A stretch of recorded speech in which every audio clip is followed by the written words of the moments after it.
여러분, 우리는 그동안에 우리 교회가 준비해왔던 생명의 공동체 세우는 40일 사역이 본격적으로 시작이 되어져 있습니다. 오늘이 첫 주일이죠. 아마 리더의 그룹에 있어서 함께 준비한 사람은 계속 기도해 왔고 계속 준비해 왔고, 그러지 못하고 이제 예배만 드리는 사람은 준비되어져 있는 잘 모를 수도 있습니다. 그러나 40일 생명 공동체 세우는 40일은 우리가 사역을 지금까지 준비해 왔고 첫 주 예배를 드리고 있죠. 그 1주차 주제가 바로 예배입니다. 나는 성령 충만한 예배자로 살고 있느냐라고 하는 것입니다. 여러분들이 이 질문을 받는다면 무엇이라고 대답하시겠습니까? 나는 전심으로 찬양하고, 나는 전심으로 기도하고, 나는 전심으로 감사하며, 나는 전심으로 예배하고 있는가? 라는 질문에 우리는 어떠한 대답을 할 수 있을까요? 성경은 하나님이 모든 인간을 예배하는 존재로 창조했다라고 말씀하십니다. 그래서 이사야 43장 7절에 내 영광을 위하여 창조한 자라고 이야기할 때 나를 위한 예배로, 나에게 영광을 돌리기 위해, 내가 예배를 받기 위해 창조한 자라고 말씀하십니다. 출애굽기 7장 16절에는 내 백성을 보내는데 내가 이들을 통해서 섬김을 받을 것이다. 즉 삶을 통해, 그들의 예배를 통해 섬김을 받겠다고 말씀하십니다. 그리고 골로새서 1장 16절에는 만물이 그를 위하여 창조되었다라고 말할 때 세상의 모든 만물들이 하나님의 영광을 위하여, 하나님께 예배하기 위하여 창조되었다는 것입니다. 그래서 요한복음 4장 23절에는 신령과 진정으로 예배하는 자를 찾는다고 말씀하십니다. 그리고 로마서 12장 1절에는 너희 몸이 하나님의 기뻐하시는 거룩한 산 예배자로, 산 제물로 드리라는 것입니다. 하나님은 예배자를 찾고 있습니다. 어떠한 예배자를 찾고 있냐면 좋은 예배자를 찾고 있습니다. 자기 자신을 하나님 앞에 드리는 거룩한 예배자를 찾으십니다. 성령이 충만해서 하나님께 드려지는 모든 예배를 전심으로 드릴 그러한 예배자를 찾고 있습니다. 그렇다면 우리는 여기서 이 질문에 한번 자문자답을 해봐야 됩니다. 나는 진정한 예배자로 살고 있는가? 나는 성령 충만한 예배자로 살고 있는가? 라는 것입니다. 여러분, 이 질문이 중요한 이유는, 그리고 이 질문에 대한 답이 중요한 이유는 성령 충만한 예배가 우리들의 인생의 문제를 해결해 주시기 때문에 그렇습니다. 사람들은 말합니다. 예배를 드리면 밥이 나오냐? 저는 얘기할 수 있습니다. 밥이 나옵니다. 예배를 드리면 돈이 나오냐? 저는 말할 수 있습니다. 돈이 나옵니다. 예배를 드리면 성공할 수 있느냐? 라고 이야기합니다. 저는 대답할 수 있습니다. 예배를 드리면 성공할 수 있습니다. 그러므로 우리가 이 질문에 성령 충만한 예배가 우리의 인생의 문제를 해결할 수 있기 때문에 중요하다는 것입니다. 하나님이 좋은 예배자를 찾으시는 이유는 복 주시기 위해서입니다. 소원을 이루어주고 꿈을 이루어주기 위해서 주님께서는 좋은 예배자를 찾으십니다. 하나님은 하나님을 존중하고 드리는 예배자에게 복을 주십니다. 하나님은 하나님을 인정하고 드리는 예배자에게 은혜를 부어주십니다. 하나님은 하나님께 감사하며 드리는 예배자의 기도를 들어응답하십니다.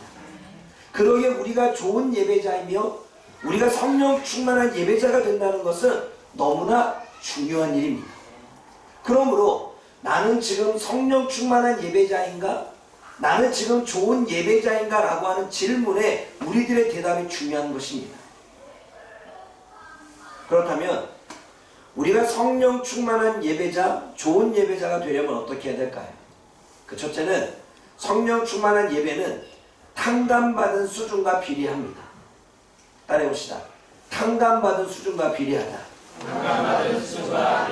이게 무슨 말씀이냐면 오늘 누가복음 47장 41절에서 42절을 보면 빚진 자에 대한 말씀이 나옵니다. 빚진 자 둘이 있습니다. 하나는 500데나리온을 빚졌고 하나는 50데나리온을 빚졌습니다. 데나리온 이론이라고 말할 때 우리가 감각이 떨어지니까 그냥 현대로 풀어내면 금액은 금액의 액수는 화폐 단위로 말하지 않고 500만 원 빚진 사람과 50만 원 빚진 사람이 있었습니다. 근데 둘 다 갚을 능력이 없어서 탕감을 받습니다. 그러면 여러분들이 볼 때 누가 더 많이 탕감을 받은 것입니까? 500만 원 받은 사람이죠. 500만 원 받은 사람과 50만 원 탕감 받은 사람 중에 누가 더 기뻐하겠습니까? 물론 서로가 기뻐하겠지만 저 사람은 50만 원이고 나는 500만 원 탕감을 받았다고 말한다면 그것을 아는 순간 500만 원 탕감 받은 사람이 더 기쁘겠지요. 그리고 500만 원 탕감을 받은 사람이 더 탕감해준 사람에게 은혜를 입은 걸 알고 더 감사하고 그를 더 사랑하겠지요. 그 이야기를 하는 것입니다. 두 사람이 탕감을 받았는데 하나는 500데나리온이고 하나는 50데나리온인데 네가 볼 때는 누가 더 은혜 받은 사람이고 누가 더 사랑받은 사랑을 할 수 있겠냐라고 말할 때 500데나리온 받은 사람입니다 라고 바리새인이 이야기를 합니다. 여러분, 여기서 중요한 것은 500데나리온이든 50데나리온이든 둘 다 탕감을 받았다는 사실입니다. 둘 다 빚진 자였고 둘 다 탕감을 받았습니다. 우리식으로 이야기하면 둘 다 죄인이라는 것입니다. 바리새인도 죄인이고 그리고 바리새인의 집에 찾아온 여인도 죄인이라는 것입니다. 그런데 여러분, 바리새인은 상대적으로 저 가늠한 여인보다 저 여인보다 나는 덜 죄를 지었으니 저 사람의 죄가 더 많아. 상대적으로 자기는 의인이라고 생각을 했습니다. 그러나 여인은 자신은 죄인이라고 생각했습니다. 예수님이 볼 때는 둘 다 죄인인데 바리새인은 상대적으로 생각해서 저 사람보다 내가 조금 낫다는 생각에 자신이 죄인이라고 하는 사실을 잊어버린 거죠. 예수님이 보실 때에는 바리새인도 죄인이고 그리고 탕감받은 여인도 죄인입니다. 바리새인은 가면 쓰고 있는 죄인이고 여인은 노출된 죄인입니다. 바리새인은 드러나지 않는 속으로 살아가는 죄인이고 여인은 이미 많은 사람들에게 알려진 그러한 죄인입니다. 둘 다 죄인이지만 상대적으로 평가하는 것과 절대적으로 평가하는 것이 다른 거지요. 바리새인은 상대 평가로 자신은 의인으로 생각했습니다. 저 여인과 비교해 보니 우리는 상대적으로 나는 죄인이 아니야. 죄에 대한 한 사람의 상대적인 평가보다는 주님의 절대 평가가 너무나 중요합니다.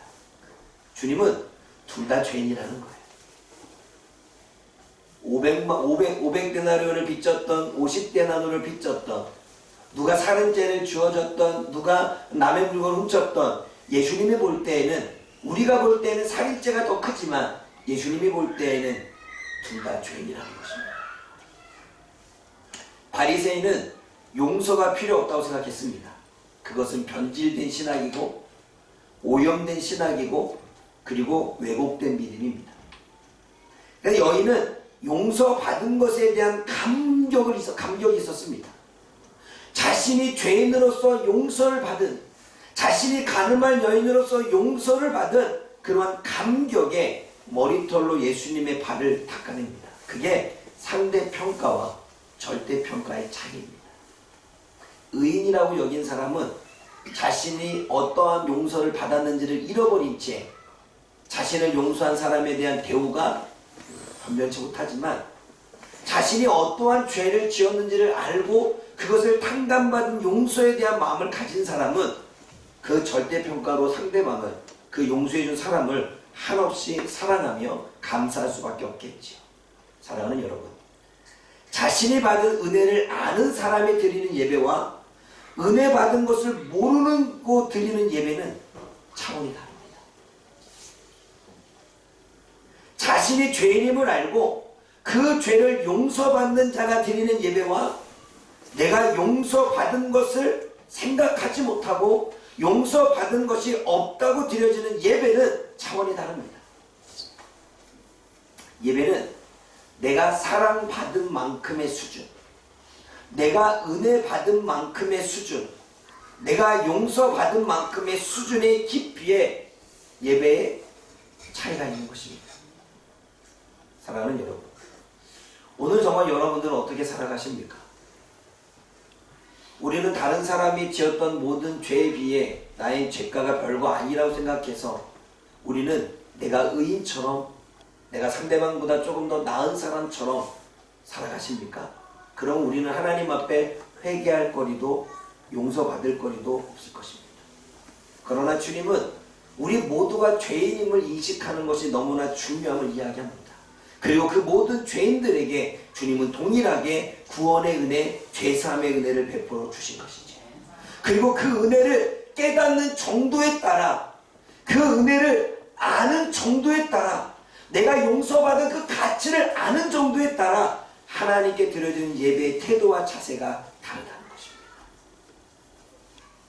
사랑하는 여러분, 하나님이 저와 여러분들에게 주어진 그 은혜, 그리고 그 죄사함의 은혜, 그것을 깨닫고 우리가 하나님 앞에 나아가는 우리들의 마음의 태도와 자세가 좋은 예배자가 되어지기를 주님의 이름으로 부탁을 드립니다. 두 번째로 생각해 볼 것은 성령 충만한 예배는 거룩한 낭비를 하는 것입니다. 따라해 봅시다. 거룩한 낭비를 하는 것이다. 거룩한 낭비를 하는 것이다. 누가복음 7장 44절과 47절에 한 여인이 죄 사함을 받은 여인이 비싼 향유를 가지고 예수님께 부어드립니다.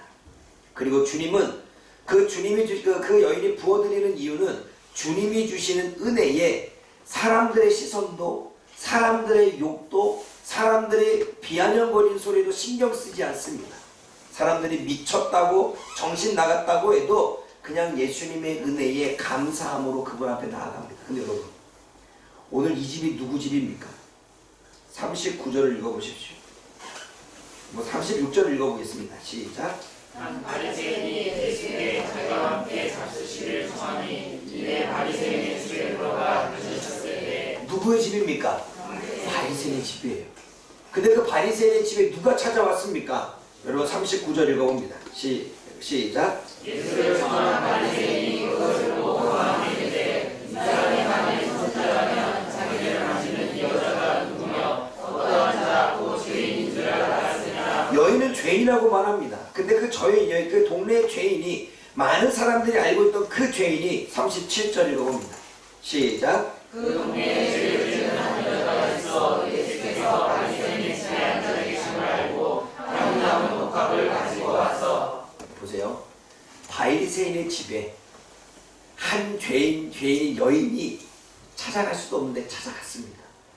찾아가서는 자신이 갖고 왔던 비싼 향유를 부어서 예수님의 발을 머리털로, 수건으로도 아닙니다, 머리털로 씻겨주고 있습니다. 그러기에 바리새인은 전혀 미쳤다 할 수 있죠. 죄인이 바리새인 집에 찾아오는 것도 미친 일이고, 그리고 돈도 얼마 없는 여인이 비싼 향유를 쏟아붓는 것도 미친 짓이고, 그리고 머리털로 발을 닦여주는 것도 미친 짓이고, 그리고 예수님, 많은 사람들이 존경받는 예수님을 찾아와서 그 죄인인 여인이 예수님의 발에 입맞춤을 하는 것도 미친 짓이지. 그러니까 좀 미친 여자 아니야? 라고 생각합니다. 그런데 여인은 그런 것도 아랑곳하지 않고 자신의 파격적인 행동을 합니다. 여러분, 중동에서 여자와 남자가 같이 얼굴을 대면하는 거 쉽지 않죠. 그래서 여자들은 얼굴에 뭐 씁니까? 휘잡을 쓰죠. 그런데 여러분, 지금 이 중동 문화권에 있는 이 시기에 여성이 남성의 발을 머리털로 닦고 있다? 정말 미친 짓인 거예요. 그리고 비싼 향유를 붓고 입맞춤을 한다? 근데 여러분, 지금 이 집이 누구 집이라고 이야기했습니까? 바리새인 집이죠. 당시에 중동에는 문화가 있었습니다. 특별히 예루살렘의 이스라엘 백성들에게는 문화가 있었는데, 어떤 문화냐면 그 지대는 사막지대입니다. 그래서 사막지대에 다니다 보면 발에 먼지가 쌓입니다. 그리고 우리처럼 신발을 신는 게 아니라 구멍 뚫린 집신 같은 걸 신었겠지요. 그래서 손님이 들어오면 그 손님이 발 씻을 물을 주던가 아니면 발을 씻어주는 하인을 붙여서 씻겨주는 것이 대접하고 초청한 사람의 예의입니다. 그런데 바리새인의 집에 들어왔는데 예수님이 뭐라고 말씀하십니까? 44절에 그 여자를 보시며 시몬에게 말합니다. 이 여자를 보느냐? 내가 너의 집에 들어올 때 너는 나에게 발 씻을 물도 주지 아니하였는데 이 여인은 눈물로 내 발을 적시고 있다고 말합니다. 예에서 어긋난 일을 한 거죠. 손님을 초청했으면 발 씻을 물을 주는 것이 전통이고 발을 닦여주는 것이 전통인데 바리새인은 그러지 않았어요. 그런데 여인이 찾아와서 비싼 향유를 붓고 예수님의 더러워진 발을 닦여주고 있었다는 사실입니다. 오늘 본문은 그것을 강조하고 있습니다. 다른 사람이 볼 때는 이것이 지나친 행동이라고 생각하지만 자신이 간음죄를 용서받고 은혜받은 여인에게는 당연한 것이었습니다. 누군가에게는 미친 짓이지만 용서를 많이 받은 이에게는 당연한 일이었습니다. 이 여인의 행동은 사람들이 볼 때는 쓸모없는 낭비라고 생각할 수 있겠지만 예수님을 위한 이 여인의 행동은 거룩한 낭비입니다. 이 여인의 거룩한 낭비는 하나님적이고 생명적이고 또는 다른 은혜를 입은 낭비라는 사실입니다. 여러분, 신학자인 마르돈바가 이런 얘기를 합니다. 예배야말로 고귀한 시간 낭비이고 예배야말로 거룩한 낭비라고 말합니다. 여러분 잘 보십시오.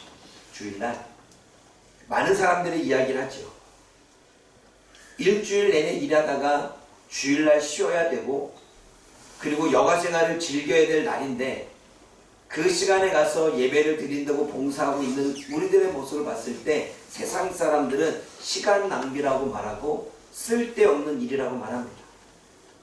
어쩌면 우리 학생들에게는 이제는 그 시간은 1시간, 2시간 공부할 수 있는 시간인데 자, 그 시간에 공부하지 쓸모없는 시간에 허비한다라고 이야기를 합니다.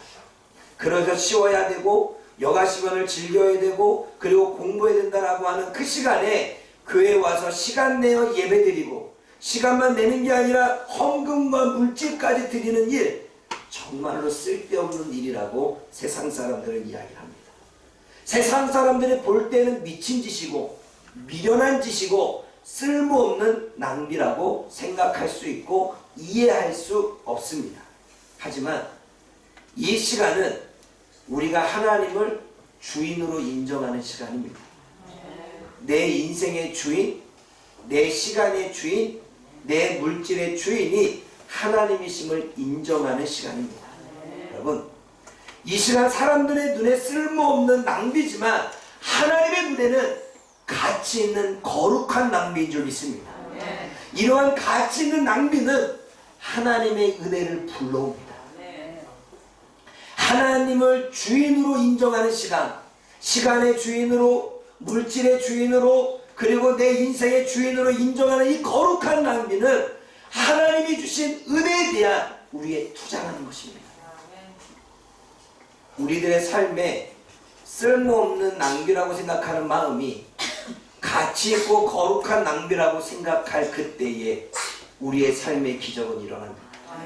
세상 사람들과 우리가 다 똑같이 쓸모없는 시간, 쓸데없는 무가치한 시간, 낭비되는 시간이라고 생각한다면 우리의 삶의 기적은 일어나지 않겠지만 이 쓸모없는 낭비가 거룩한 낭비고 용서받은 자의 낭비이고 하나님의 가치를 인정하며 드려지는 낭비이고 하나님을 주인됨을 인정하며 드려지는 낭비라면 그 삶에 기적은 일어날 것입니다. 그 기적을 맛보고 경험하고 감사하며 기뻐할 수 있는 우리 파주목양교회 성도들이 되어지기를 주님의 이름으로 축복합니다. 세 번째로는 성령 충만한 예배는 자기 몸을 산 제물로 드리는 것입니다. 따라해봅시다. 자기 몸을 산 제물로 드린다. 자기 몸을 산 제물로 드린다. 누가복음 7장 48절과 50절에 보게 되면 죄사함과 용서에 대한 말씀이 나옵니다. 예수님께서는 그 여인에게 그 여인의 행동에 그 여인이 행한 거룩한 낭비에 죄사함을 받으라고 말씀하셨고 그리고 너의 믿음이 너를 구원했다라고 말씀하시며 평안히 가라고 말씀하십니다. 여러분, 이 땅에서 우리가 평안할 수 있겠습니까? 우리가 평안히 가라고 한다고 해서 세상이, 사람들이, 환경이 우리를 평안하게 만듭니까? 그런데 주님께서는 평안히 가라라고 말씀하십니다. 여러분, 예수님께서 우리의 죄를 용서해 주시는 것은 큰 은혜요 축복입니다. 그렇다면 이제부터 죄를 짓지 않고 주님과 동행하며 사는 것도 중요한 의미입니다. 믿음의 성도들은 예배를 드리고 난 이후의 삶을 생각하지 않습니다. 그러나 우리는 예배를 드리고 난 이후의 삶을 생각해야 됩니다. 예배를 드리는 것으로 끝나는 게 아니라 예배를 드리고 난 이후의 삶이 우리에게는 너무나 중요한 것입니다. 우리 몸을 하나님이 기뻐하시는 거룩한 산 제물로 드리는 삶을 우리는 살아야 됩니다. 로마서 12장 1절 말씀을 한번 찾아보겠습니다. 로마서 12장 1절입니다.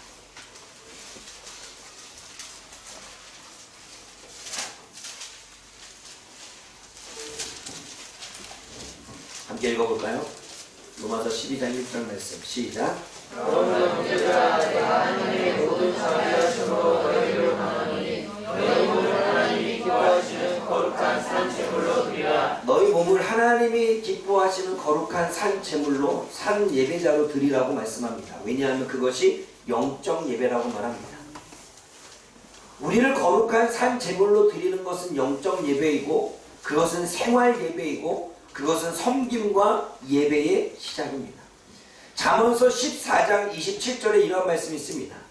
여호와를 경외하는 것이 생명의 샘이라 사망의 그늘에서 벗어난다 라는 말씀을 합니다. 이 말씀을 제가 지금의 우리는 현대어로 풀면 이렇습니다.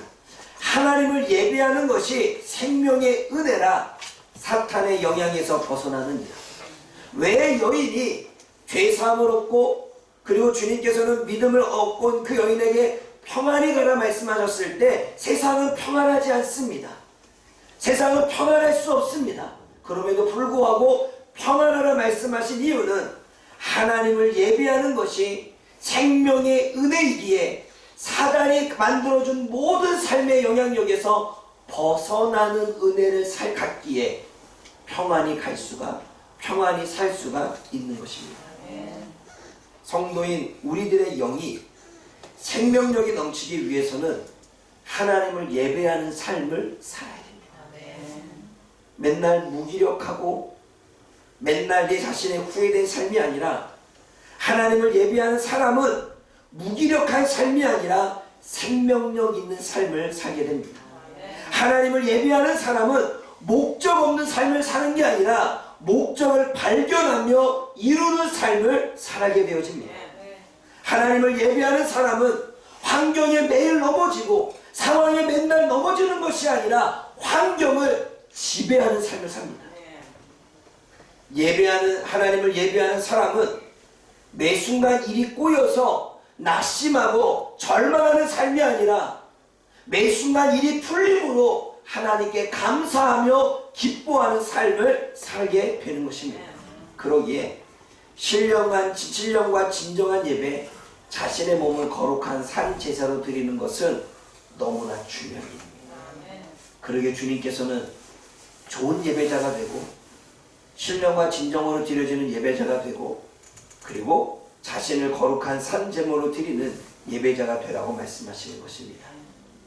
여러분, 성도는 주일 예배뿐만 아니라 매일 자신을 거룩한 산 제물로 드리는 삶의 예배, 생활의 예배도 중요함을 우리는 깨달아야 되는 것입니다.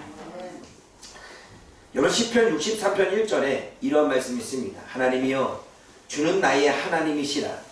내가 간절히 주를 찾되 물이 없어 마르고 황폐한 땅에서 내 영혼이 주를 갈망하며 내 육체가 주를 앙무하나이다 라는 말씀을 목마른 사슴이 갈급하게 시냇물을 찾는 것에 대한 말씀을 하십니다.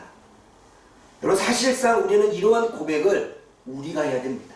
어떻게 고백해야 될까요? 하나님, 주님은 나의 하나님이십니다. 내가 간절히 주를 찾습니다. 예배할 때마다 나는 목마른 자임을 고백합니다. 예배할 때마다 나는 주님 앞에 배고픈 자임을 고백합니다. 주님, 다른 것은 눈에 보이지 않습니다. 주님을 찾기 원합니다. 주님을 사모합니다. 갈망합니다. 갈증이 있습니다. 주여 나를 만나 주십시오. 나에게 자비를 베풀어 주십시오. 라는 우리들의 고백으로 우리는 바꿔야 됩니다. 예배를 통해서 우리 교회의 중직자들, 그리고 소그룹 인도자들, 그리고 모두 신성한 주의 성도들이 마음속으로 이 예배할 때마다 주님을 향한 목마름과 갈증을 회복시켜 달라고 하는 간절한 마음으로 예배의 자리에 임해야 될 줄 믿습니다. 그 간절함을 주님은 받으시는 것입니다. 왜냐하면 하나님은 지금 그 갈급한 예배자를 찾고 있기 때문입니다. 여러분, 주님도 목마릅니다. 우리가 주님을 만나기를 목말라 하는 것처럼, 사슴이 시냇 물을 찾듯, 사슴이 주님의 은혜를 구하는 것처럼 목말라 하듯, 하나님도 예배자를 목말라 하고 있고, 하나님을 사랑할 자를 목말라 하고 있고, 예배의 진심일 자를 목말라 하고 있고, 예배의 간절한 자를 목말라 하고 있다는 사실입니다. 예배의 전심으로 찬양할 자를 목말라 하고 있고, 예배의 전심으로 기도할 자를 목말라 하고 있다는 것입니다. 여러분, 우리의 간절함과 하나님의 간절함이 일치가 됐을 때 기적은 일어납니다. 우리의 간절함과 하나님의 간절함이 하나가 됐을 때 능력은 나타나는 것입니다. 우리의 간절함과 하나님의 간절함이 만났을 때에 삶의 방향과 삶의 역사가 달라지는 것입니다. 여러분, 한 얘기만 하고 마치겠습니다. 여러분, 미국의 그랜드 캐니언 가본 사람 있습니까? 가보십니까? 우와, 우리 교회 딱 한 번 있습니다. 그럼 나이도 갔겠네? 에? 못 갔어요? 네. 나도 한번 가고 싶다. 그래, 부럽다. 여러분, 그랜드 캐니언에 한 무리가 가서 이제 그 엄청난 광경을 목격했다고 합니다. 어땠어요? 저는 그 10인승짜리 비행기 타고 이렇게 돌았거든요. 석고를. 너무 장관이죠. 장관이었죠. 다들 그래요. 장관이었다고. 못 본 사람은 감격이 없지만 본 사람만 감격이 있어요. 아이고 부러워라. 여러분, 많은 사람들이 그 그랜드 캐니언을 가는 이유가 그 장관, 그 장엄한 그 광경을 목격하기 위해서 보려고 가는 거죠. 근데 그 무리에 어린아이들이 동참을 했습니다.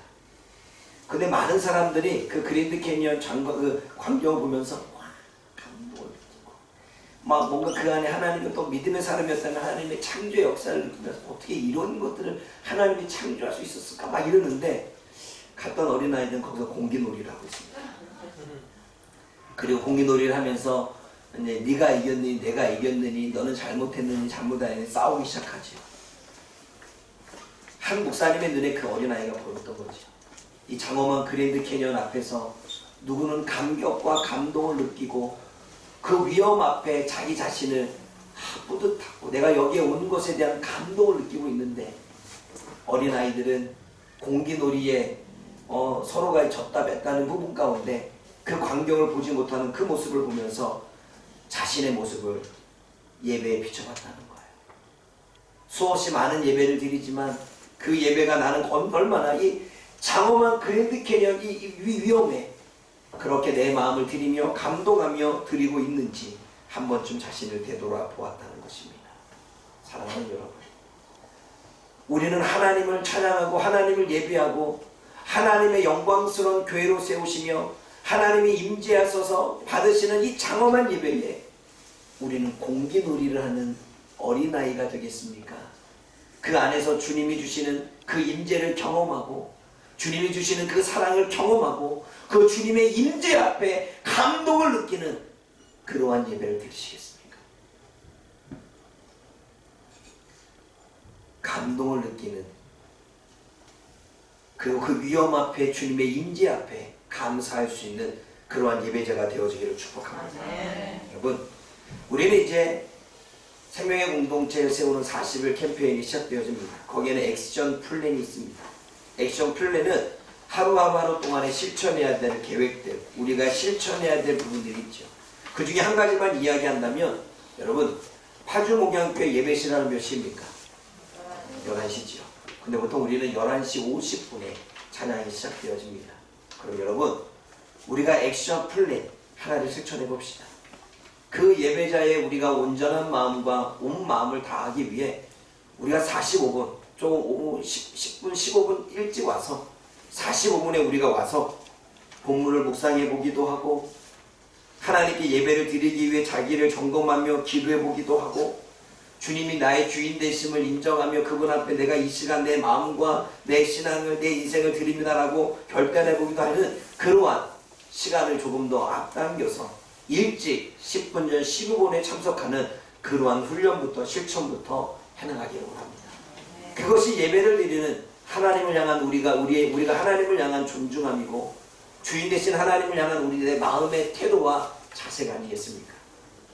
아멘? 아멘. 많은 것이 있지만 이 한 가지만이라 물론 일주일 동안 여러분들이 좀 다 나눠드리겠지만 이 한 가지를 먼저 다음 주부터는 11시 예배가 아니라 10시 45분에 와서 내가 기도하고 그리고 50분에 같이 찬양하고 그렇게 나아간다면 하나님은 저와 여러분들의 예배를 우리의 간절함이 하나님의 간절함과 만나서 우리의 삶에 우리들의 인생에 부흥과 기적이 일어나는 놀라운 역사를 경험하게 될 줄 믿습니다.